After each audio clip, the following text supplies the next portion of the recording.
वंदना प्रगती सतीश खंडागळ। आज सावित्रीबाई फुले यांची जयंती। किती भोगले किती सोसले, किती भोगले किती सोसले, तरीही तिने शिकवले श्री शिक्षणाचे धडे पुढे तिच्या साऱ्या लेकींनी गिरवले अध्यक्ष महाराज पूज्य गुरुजन वर्ग व माझ्या सर्व मित्रांनो, आज मी आपल्या समोर भारताच्या पहिल्या महिला शिक्षिका क्रांतीज्योती सावित्रीबाई फुले यांच्याविषयी माझे मनोगत व्यक्त करत आहे। यांचा जन्म 3 जानेवारी 1831 मध्ये सातारा जिल्ह्यातील नायगाव येथे झाला। त्यांचा विवाह वयाच्या अवघ्या 9व्या वर्षी झाला। लग्नानंतर ज्योतिबांनी त्यांना लिहायला वाचायला शिकवले।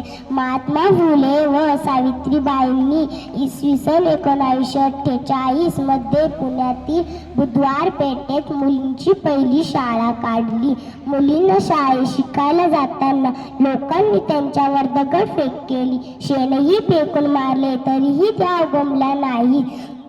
त्यांनी मुलींच्या शिक्षणात क्रांती घडवून आणली। या माऊलीस माझे कोटी कोटी प्रणाम। धन्यवाद।